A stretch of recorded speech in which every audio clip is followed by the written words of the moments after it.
Talk about a Division III team moving over, switching conferences, maybe even coming back to the conference. That is Hiram College. They are moving to the PAC, and you'll see there to return to the PAC, the President's Athletic Conference, for those of you unfamiliar.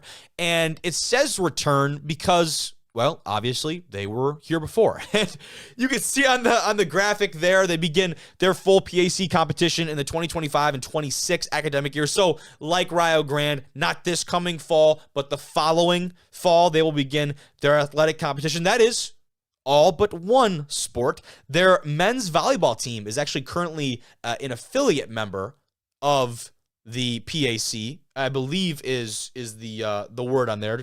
Hopefully someone correct me if I'm wrong. But that's what I was able to find. Their men's volleyball team will actually already be playing in the conference this fall because they were operating as an affiliate, similar to what we were just talking about with Rio Grande.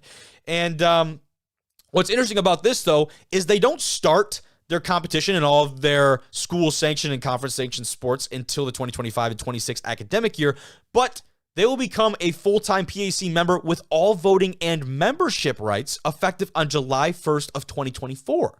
So that's this July. And for those of you, again, not familiar with the college landscape, July 1st is typically, and maybe not, in all cases, is typically the start of the new fiscal year for a lot of schools. So I would assume that maybe has something to do with it. I don't know what the kind of the cost, maybe membership fees and those things look like for a school, especially at the Division III level, but maybe the start of a new fiscal year is a great time to get a new conference school in. I guess we'll see. I don't know. There's a lot of, kind of a lot of unknowns.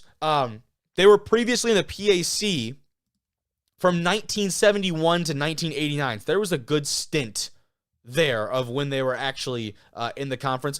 Absolutely sick logo, by the way. I love this little guy. They're the Terriers. For those of you out there, you can see it on the graphic right there. Yeah, they're the Terriers. I think that's an awesome logo. It's just kind of funny. He's like a mad little dog. He's got little dog syndrome for sure. But looking back at this Hiram football squad here, if I pull up the release that I had, and their football team has certainly seen some success. And looking back at this last year was not the year that they wanted, and the last couple of years certainly have not.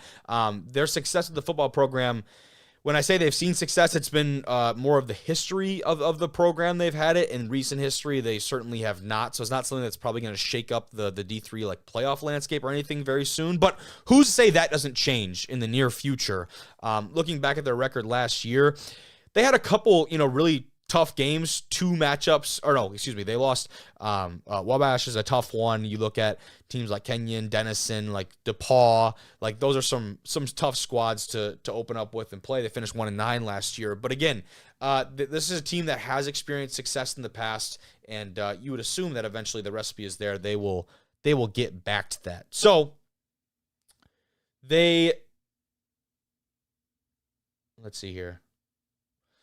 Just looking back at the overall landscape of it, they've got 23 varsity athletic teams, 12 men's, 11 women's, and they're currently in the NCAC, and that is, at least for competition standpoint, all the way up until June of 2025, and they make that transition over. So we'll see, man. It's going to be interesting to see what they do with the playoffs as far as that goes in the conference, because now, if you look at, and I should have had it pulled up, I think I forgot to pull it up earlier, but if you look at the football and the standings of the PAC right now, and you look at how many teams they currently have in the conference, right now it consists of, I'm going to go through a list here, Grove City, Carnegie Mellon, however you say it, Washington and Jefferson, Case Western Reserve, Westminster, Geneva, Allegheny, St. Vincent, Thiel, Waynesburg, and Bethany.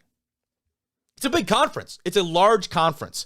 And so right now you have 11 teams. You're going up to 12 teams and also in a Division III level where you're only getting one auto bid from each conference. Will they divide the PAC up into an East and West, a North and South? One of those directional deals that a lot of conferences do to try and ensure that these teams get, multiple bids. I don't know how that works exactly with Division III. I'm not the mind that usually speaks on those things. Other people that are more knowledgeable than myself. But you would imagine with some teams in here that have had really great seasons. We obviously saw the run that Grove City went on this year. and we had Nico Flati on way back when they were making that playoff run. But Carnegie Mellon is a perennial playoff team almost every year. Washington and Jefferson, Case Western Reserve, those teams are right in the mix, I feel like, every year. And so when you throw in, you've got 12 teams in a conference, and you've got a lot of teams that are playoff deserving in a current Division III playoff model that does not really benefit the teams that are in second place in a conference in the at-large bids, especially in a conference like this where you might struggle to get some of that in-conference competition.